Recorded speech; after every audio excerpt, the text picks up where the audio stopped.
Hello, everyone, and thank you very much for joining us for this session titled Freelance Dilemma by Gary King. My name is Maha El Metwali. I am a conference interpreter in the Arabic booth and an interpreter trainer. I am also a fellow of the ITI. It is very nice to be with you today as a room angel. So I have a bit of housekeeping to share with you before we start and before we give Gary the floor. The first thing is this is not a webinar setting, it is a Zoom meeting setting. So please make sure that your cameras and your microphones are turned off. We are going to be using the chat to ask questions, and Gary has much experience with this, so he's going to be monitoring the chat while speaking, and he will answer the questions when he deems them fit. I will be monitoring the questions as well. So if there are any questions that Gary misses or prefers to answer at the end, I will read out the questions in the end. It would be very helpful if you could please write the word question before your question, because sometimes people write other comments in the chat or share experiences. So please indicate that this is a question. That would help a lot with me fielding through them. So our speaker today is Gary King, and it is a pleasure to have him with us here. Gary has more than 25 years of experience in the business field. He runs 3 successful businesses, and he used his own experiences to draw lessons that he is going to share with you today about how a freelancer can decide on what work they want to do, what kind of strategies they can use in order to reach their financial goals. Gary is a director and the Northern Regional Head for the Association of Business Mentors and sits on the executive team. And personally, I think that his topic is very timely because with the pandemic, we have all been working from home. And I think working from home or working from wherever really is possible if we are going to continue to work remotely for part of what we do. So Gary, without further ado, the floor is yours. Fantastic, thank you, and good afternoon, everybody. I couldn't have said a better introduction myself, to be fair. I think what I'm going to share with you this afternoon is challenges that I see with many small businesses and freelancers when there isn't a pandemic. What the pandemic's done over the last year is it's heightened those challenges that many small business and freelancers face, and the dilemmas that freelancers face are what I'm going to share with you this afternoon. The bottom line is that some of the dilemmas that you face as a freelancer, you don't have to face. You can make the changes you need to do to deliver better results and to build a business that ignites your passion. It's fair to say that when many freelancers get into business, they're excited, but when they get a few months in, sometimes a couple of years in, they start to lose that excitement, they lose that fire because things aren't going to plan. So I'm going to share with you this afternoon some of the strategies that small business owners and freelancers should be adopting to help them build the right business. So what we have is, just bear with me because the presentation's stuck. So this is a reality for many small business owners and freelancers that I come across, is that when they get a couple of years in, things are not quite going to plan. Things get frustrating, and those freelancers start to question whether they're actually building the right business, whether they're made up to build their own business, whether they're made up to run their own business, or whether they should go back to being employed, because it is extremely tough at the best of times. So the reality is, for many freelancers, that it is extremely challenging, it's extremely overwhelming, it's extremely stressful, and you do question whether you are actually building the right business, for sure. But what we don't want that feeling. We want that feeling of euphoria. We want that feeling that we're building an absolutely fantastic business. We've got a goal that when we're in business, it's going to give us everything that we want in terms of not having to work long hours, in terms of getting the financial rewards that we dreamed about, in terms of working with those dream clients at dream pricing. You know, what could possibly go wrong?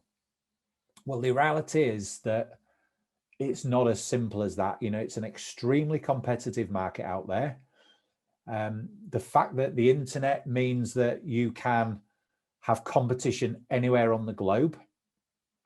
And actually, that makes it even more difficult unless you understand some of the basics of how a business operates and how you can construct a good sales and marketing strategy. So it is extremely difficult at the best of times, particularly with modern technology. So the goal is for us all to build this amazing business that gives us the lifestyle and the freedom and the financial rewards that we want. But the reality is that often that isn't the case. So this is something I hear all the time when I'm talking to freelancers, is that they've fallen out of love with their business. You know, that passion, that energy, the excitement they had on day one, they've fallen out of love. They get a couple of years in and they've fallen out of love with their business, and it no longer excites them. And they're just going through the motions. They feel trapped. So, you know, what really should be something that sets your heart alight and ignites your passion on a daily basis, the reality is that it doesn't. You know, you've lost your mojo. You're really, really struggling to find the enthusiasm, to find the energy, to find the motivation to go out there and implement the strategy you need to implement to get the results you want. That is the reality for many, many freelance businesses. And if we just break this down a little bit, you know, what determines a business that's exciting, that's the right business? Well, firstly, you know, you want to be able to see good financial rewards. You want to see financial rewards that allow you, firstly, to invest in your business in terms of marketing and systems and building a team.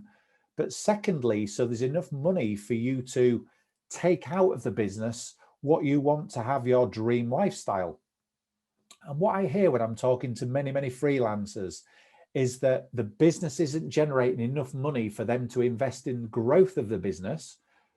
And often that means it's not generating enough money for the business owner, the freelancer, to take the finances out so they can have the dream lifestyle. So as a result, what the freelancer does is they start compromising.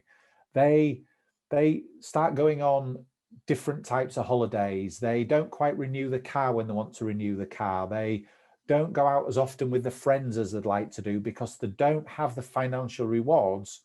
And so what they do is they start to compromise their lifestyle and say that this is acceptable, when the reality is deep down, they're really disappointed that the business isn't giving them the financial rewards that they want. So, you know, getting the financial rewards into the business so you can invest in growth of the business and getting the financial rewards so you can have the lifestyle that you want is fundamental to building the right business.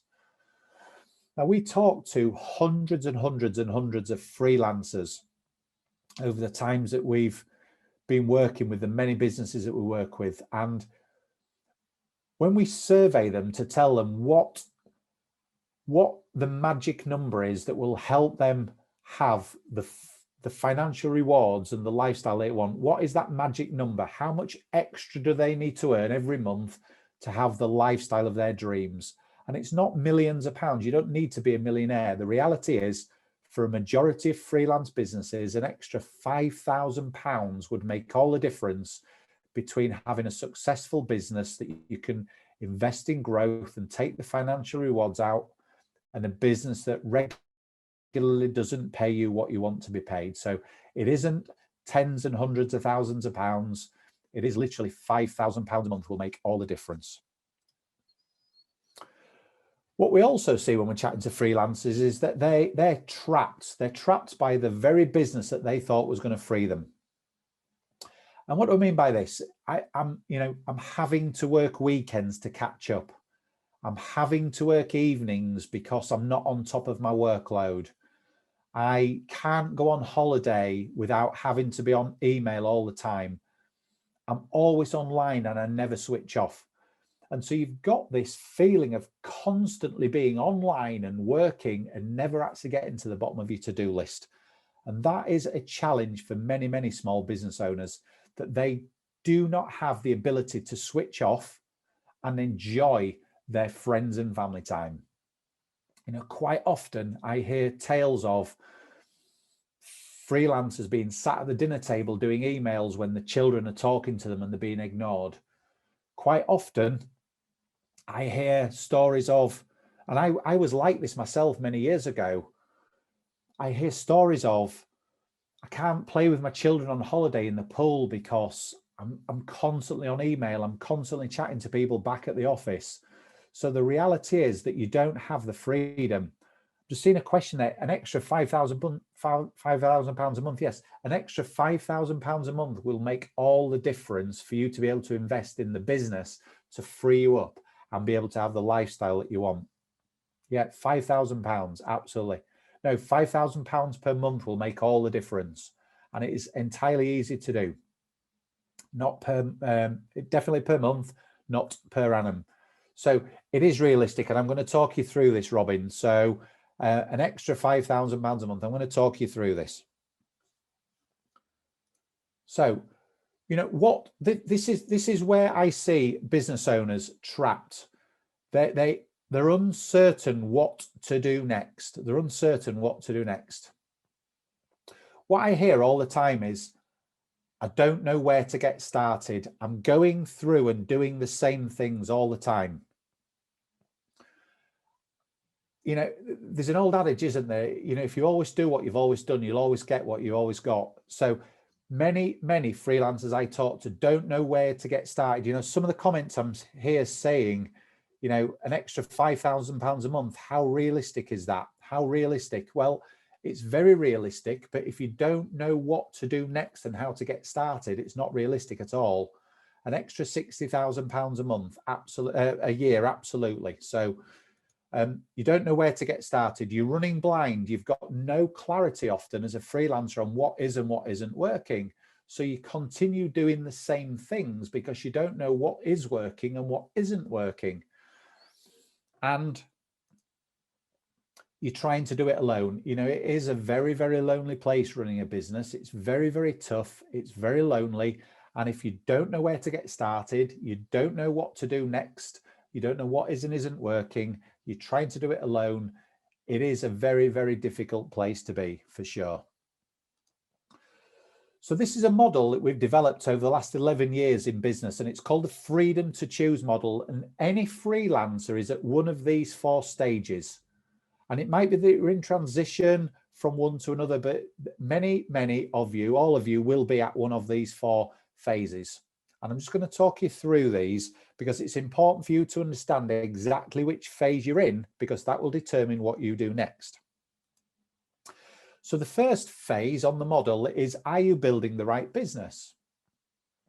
Now, the bottom line is, if you're building a business that doesn't ignite your fire, that doesn't give you the financial rewards, that means you're constantly working and you never switch off, then you're not building the right business. You're building something that is effectively trapping you, and it's giving you a dilemma of whether you're doing the right thing or not. So if you are in a situation where you've lost your mojo and you're questioning whether you're doing the right thing, you're not building the right business.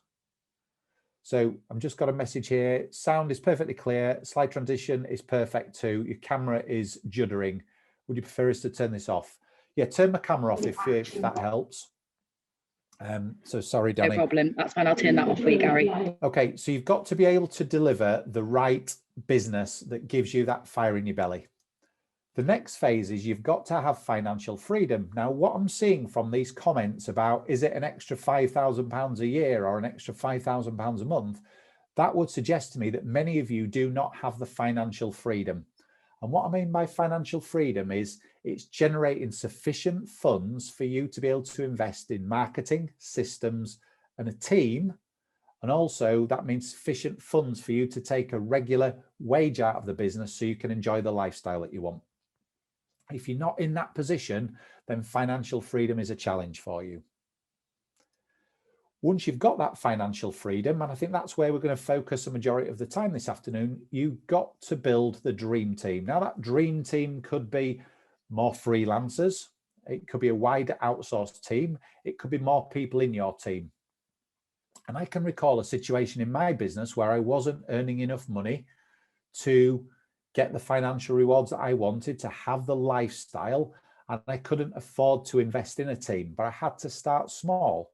And I started to invest certain activity to a PA, and that PA started to take work off me that I wasn't keen to do, that I wasn't brilliant at, and I certainly didn't want to do.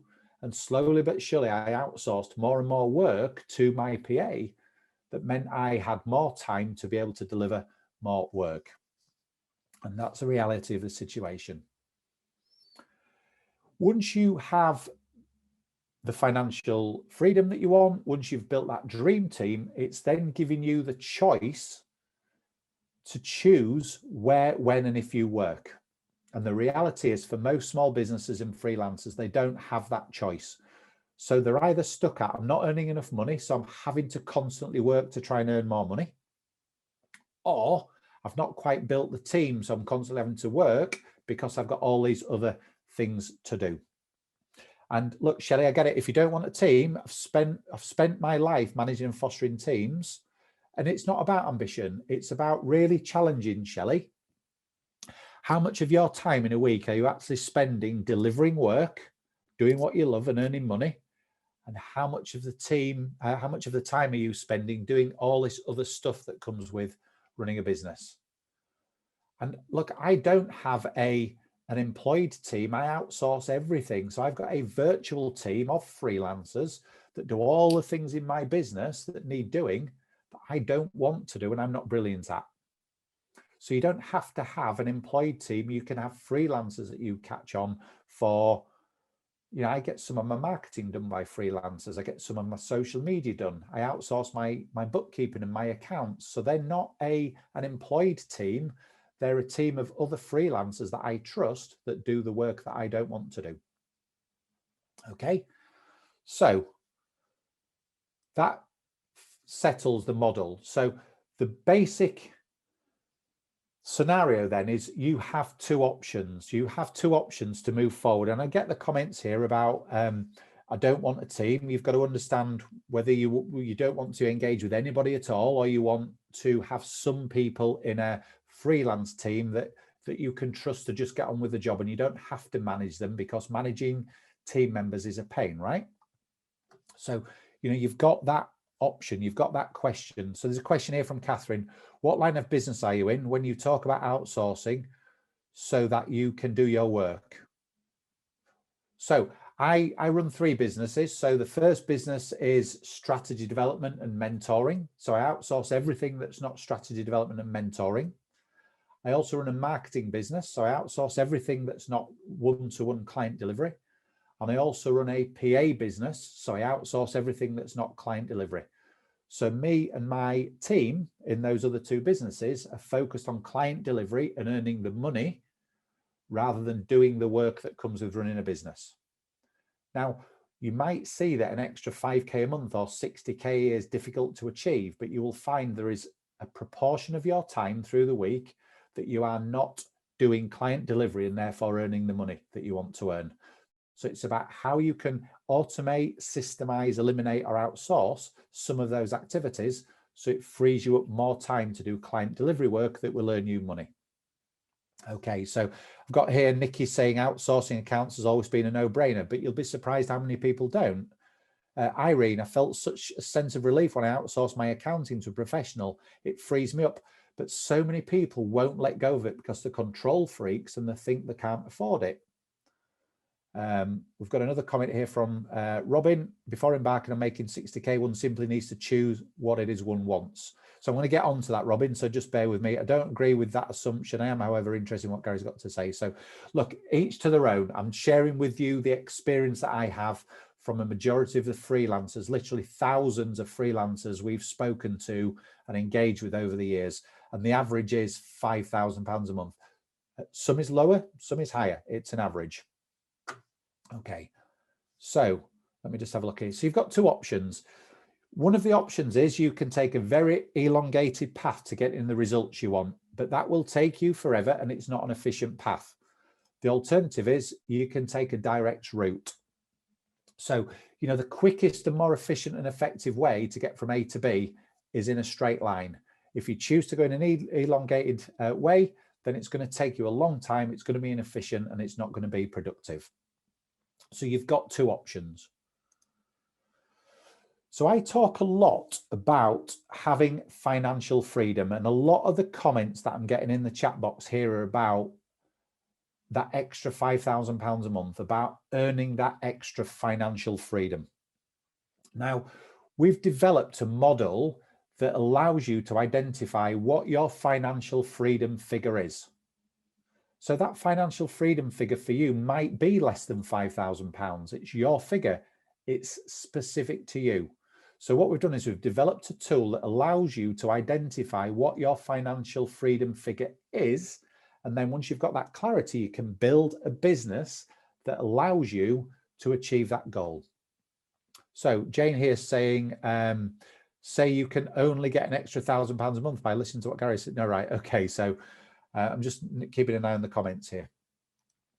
So just take a little note of this. I can potentially share it in the chat box as well, or potentially Danny can if she can help me out. But take a note of that.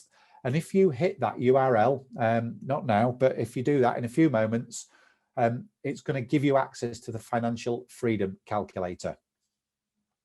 And what the Financial Freedom Calculator does is it enables you to identify all the areas in your personal life that you want to invest in order that you've got your dream lifestyle.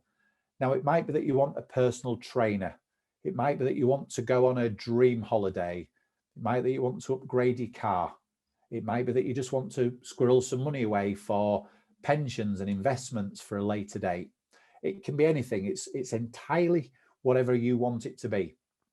But what it enables you to do is identify what your dream lifestyle looks like. And what it does is it then adds up what those numbers are, and it gives you that financial freedom figure. Now, on the document, it also gives you 10 ways to increase your revenue and profit. 10 ways that you can start to increase your monthly revenue and your monthly profit to start to build a business that gives you more financial freedom. But I'm just going to share a couple of those with you. So one of them is to, if you get your sales and marketing strategy right, is to increase the number of leads and the conversion ratio of those leads. So if you got your marketing laser focused, so you're marketing what you do, why you're different, to who your target market is, and they trust you and believe that you can deliver results, then you can increase the number of leads you have in your pipeline. It just takes focus from your marketing. If you've got more leads in your pipeline and then the right kinds of clients, and you've got the skills to be able to convert those leads, you're going to generate more business. So one of the ways that you can start to increase your monthly revenue and profit is to increase the number of leads in your pipeline and to increase your conversion ratio on leads. Now, some of you might not know how many leads you've got in your pipeline at any time or what value they are. Some of you might not know what your conversion ratio is. So one of the tips in the document will talk to you about understanding your numbers. If your conversion ratio is currently 30%, so for every 10 leads you convert 3, what can you do to convert that to 4? If you've got 10 leads in your pipeline at any given time, what can you do to increase that to 12 or 15 perhaps? So one of the tips I will share with you is to increase the number of leads and your conversion ratio. The next one is to increase your pricing. Now, many freelancers in many sectors, including this one, struggle to increase prices because sometimes those prices are fixed if it's coming through an agency. I get that. So sometimes those prices are fixed and there's nothing you can do with those. But it is possible for many of you to find a way to do work direct. Can you work directly with the business? So rather than going through an agency, can you go direct? Could you look at how you can differentiate your service, how you can package it in a way that adds more value to increase your price? I suspect that agencies are commanding a price because they've got what they believe is a commodity product. So what you've got to do is find a way of packaging and presenting your offering so it isn't perceived as a commodity product, which will allow you to put your pricing up. And if you've got a trusted relationship over time and you can articulate why you're delivering greater value than anybody else in your space, then you can charge a price premium. So that's the second tip that I will share with you. Okay, so let's just remember that our objective is that we want to have that sense of euphoria. We want to build a business that means we're not working long hours. It means we're not working weekends. We're not working holidays. We're not working evenings. We want to build a business that allows us, and you're not going to do it overnight. So please don't think you're going to go from where you are to an extra £5,000 overnight. It takes time. But this is about developing a plan. And that plan is that straight road from A to B, if you remember. So you want to ultimately get that financial freedom. Now, there was a stage I mentioned earlier in my business where I was doing all of this other stuff that comes with running a business. So at that time, I was working 6 days a week and I was doing about a day and a half of delivery. So that day and a half wasn't earning me enough money to have the lifestyle I wanted and to invest in growth of the business. So I started outsourcing some things to a PA. It just started out at £200 per month. Could I, in the 10 hours that I outsourced that PA work, generate another piece of work that would pay me more than 200, which would give me the ability to pay the PA and have a few pounds left over? The answer was yes. So the next month I did 300 and then 400 and so on. And I got to the point where 5 months after I'd embarked on that, I was spending £1,000 a month on outsourcing all of this PA work. That meant that £1,000, I was saving myself about 6 or 7 days a month that I was previously doing on PA work, admin work that really bored me. And now I had 7 days more where I could do marketing on my business and I could do client delivery, which meant I could earn more money. I've now got to a point where I'm working 4 days a week. I do 3 days client delivery. I do 1 day on marketing and catching up with my accountant and my team. And then those 3 days delivery, I'm earning much more than I was when I was working 6 days a week, because I'm working on the right things that puts fire in my belly, that earns me the money so I can invest in the team. So I hope that makes sense. So just looking at some of the comments here, per word pricing definitely makes it seem a commodity. Can we move away from per word pricing? Who knows? Package your services to add value so it isn't a commodity. So yes, we've got to be able to do that, ladies and gents. I'm not saying it's easy, but we've got to find a way. Remember, if you don't do things differently, you're always going to get the same result. So remember, this is the goal. The goal is that we want to build the right business, the business that puts fire in our belly. That means we're not working long hours. That means we can start to earn the financial rewards. That then gives us a little bit more freedom. So we get rid of that dilemma that freelancers have. That means they don't know what step to take next in order to get different and better results. So that is the reality of the situation. So I'm just looking at some of these. No more questions. If you've got any questions, please pose your questions, because I think we get into a Q&A session. So there's just a reminder of the link. So if you click on that link, it will ask you for your email address, but what it'll do is it will give you a PDF document that will talk about all the things that you might be compromising on in your lifestyle and all the areas that you might want to invest in. So if you want that extra holiday, you want to buy that watch, you want to treat yourself to whatever it is you want to do, you want to invest in pensions, identify what those monthly elements are, and it adds them all up and it gives you your financial freedom figure. Then you can start to put the sales and marketing strategy in place. And as I say, there are 10 on the document to start to build you towards having that financial freedom that you want. And if it's not £5,000, it's something much less than that, then it's entirely your call. Okay, so Eleanor's got a comment here. Sorry, Robin, start to move clients away from the per word model. It's easy for them to add silly markups per hour. Okay, so there's the link again. Okay, so does anybody have any questions? As you're outsourcing a lot of the main work, who does the quality control? Do you do that yourself before sending work to clients, or do you also outsource quality control? Great question, Jonathan. It depends what you're outsourcing. I don't outsource client delivery. I outsource all the things I need to run my business. Now, if it's a piece of marketing, for example, I would want to ultimately have the quality control because it's my brand at the end of the day. And if something goes out with the wrong logo or the wrong font on it, then it's my brand and my reputation that's damaged. So I would always offer the quality control for things like marketing. And I'm quite anal about things like that. I don't outsource the client delivery work. I outsource all the elements that comes with running a business, but I do retain the quality control element myself because I want to protect my brand.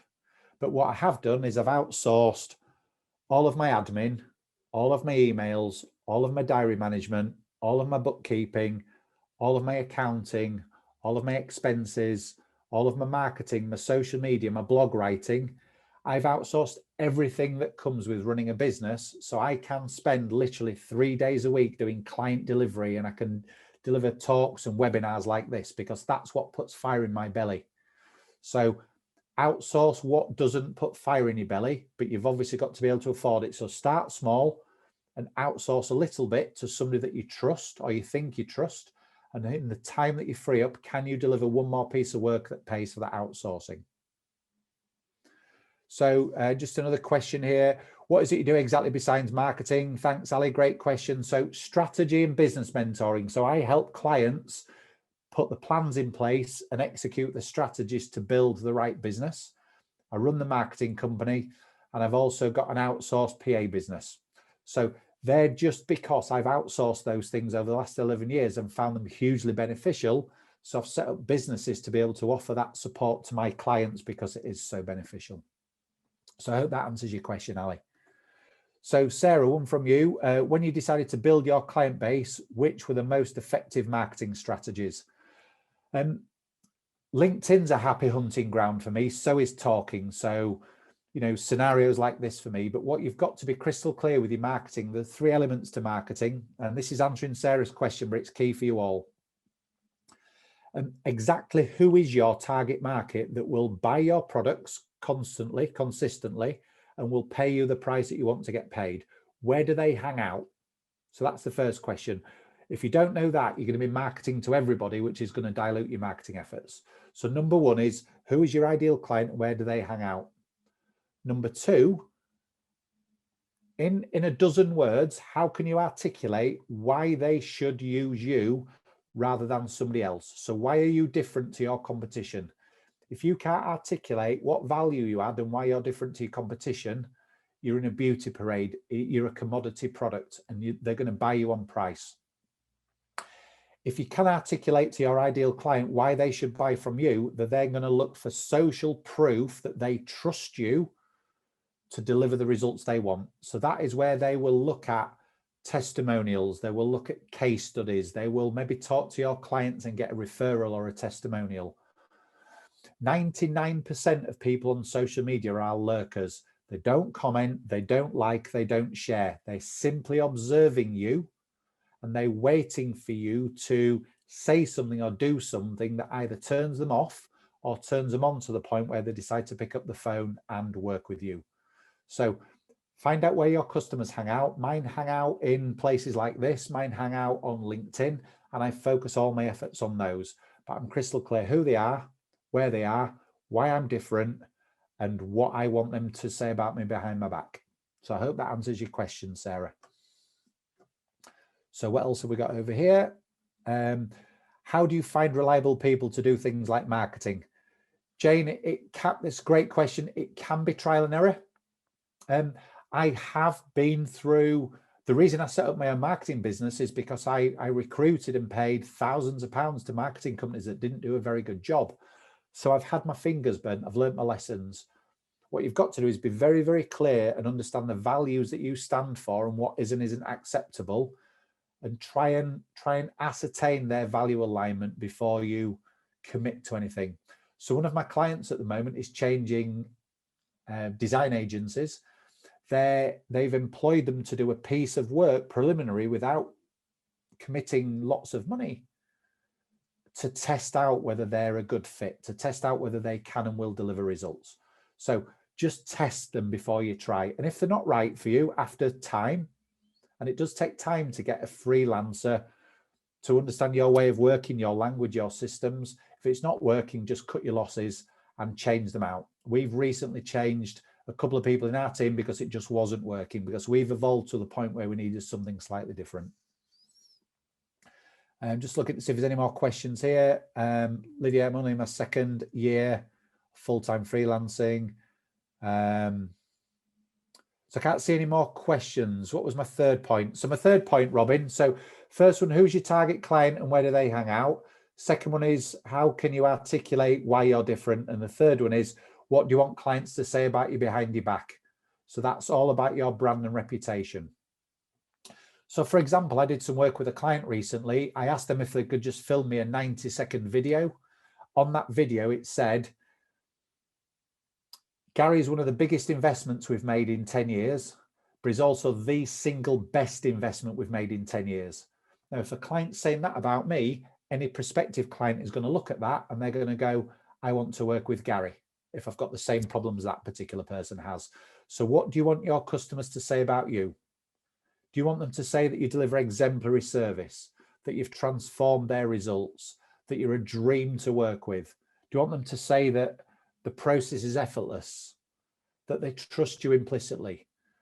Figure out what you want your customers to say about you behind your back and make sure you've got systems and processes in place that deliver that time and time again. So Robin, I hope that answers your question. Just looking to see if there's any more questions here.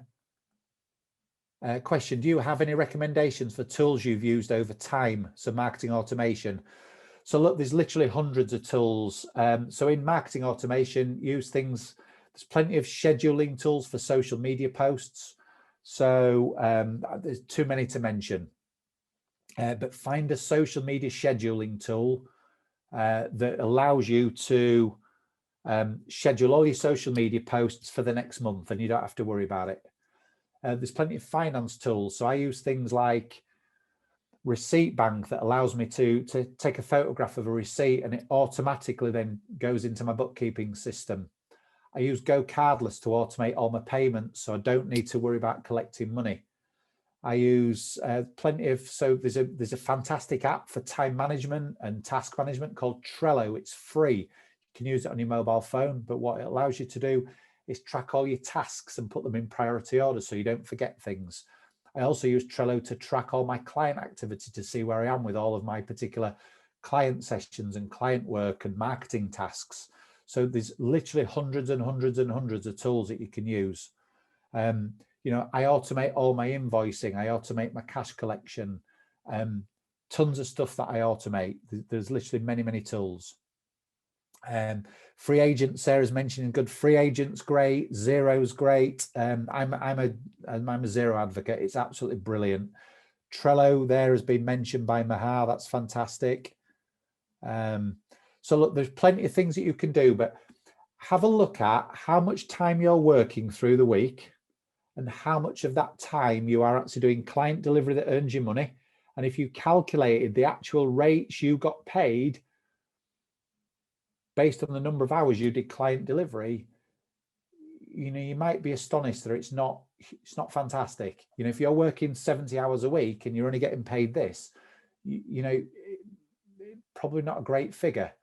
So what you've got to do is figure out how you can turn 4 hours, half a day, into getting rid of that work or outsourcing it for maybe a few pounds, a few euros, and free that time up to do one more piece of client work or one more piece of marketing that will get you in front of the right client. As I say, I've gone from 1.5 days delivery to 3 to 4 days of delivery per week, which means that I've trebled my financial results. I've also put my prices up over the last maybe 3-4 years. My prices are probably 4 times what they were. And I was in a commodity market where I thought there was a price premium that I could charge. And I got everybody in the market telling me there was a premium that I could charge. But I've restructured how I position my product offering. I don't do price per hour like a lot of people do, because if you price it per hour, you get compared to other people. So find out how you can position your offering so it's not price per hour, it's on a project, for example, and change the way that you structure your pricing. So putting your pricing up doesn't necessarily mean putting it up 5 or 10%. Restructure your business model in a way that allows you to package it differently. So I hope that works. Hope that answers a question. So just seeing if there's any more questions here. How about streamline the number of language pairs you offer?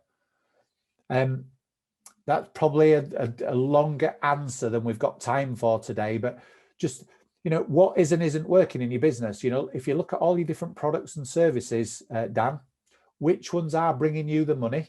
Which ones do you love doing? And which ones don't bring you the money? And which ones don't you love doing? I constantly evaluate which customers are profitable and which products are profitable and which I love working with. And if I'm working with a client that I don't like working with, I disengage them and I let them go somewhere else. If I've got a product that's not profitable, Dan, I either put my prices up or I stop selling that product. So have a look at what products and services you're offering, what customers you're working with, and which ones you love and which ones you don't, and just make some tough decisions. And getting rid of a customer might seem like a daft decision, but getting rid of a customer to free time up to find a better customer that values you more, that will pay you more, is a great decision. You just got to go through a little bit of short-term pain for long-term gain. Okay, so what's your most efficient marketing strategy? I think I've answered that, Charlotte. The best marketing strategy you can possibly have is deliver an absolute brilliant result for your customer, because that customer will then tell all of those people about you. So the best strategy that you can do from a marketing point of view is deliver a brilliant job that gets you always ask for a testimonial. If they're not forthcoming, ask for one. Will you say a few kind words about me on a quick video? That is the best marketing strategy you can have. Then get in front of your right client. So whether that be LinkedIn or speaking events or asking your clients for referrals, get in front of the right clients and share with them your success stories, because another client saying brilliant things about you is the best marketing strategy you can possibly have. So Charlotte, I hope that answers your question. I think we're about up on time. Yes, Gary, thank you very much. You've made my job very easy, actually. So thanks a lot for this. I learned something new today, definitely. It is always good to have that new perspective, look at your business in a different way and try to turn things around, because I like what you said. If you don't do things differently, you will end up getting the same results always. So thank you very much for sharing your wisdom with us. And thank you everyone for being here. And I wish you all a good rest of the day. I'm sure that we all have other sessions to go to. I know I do. So good seeing you, and goodbye. And just quickly before we finish, there's a link if anybody wants to connect to me on LinkedIn. So look forward to speaking to you all there. Lovely. Thank you very much. Thanks for your time, everybody. Thanks for some great questions. Take care. Bye-bye. Bye-bye.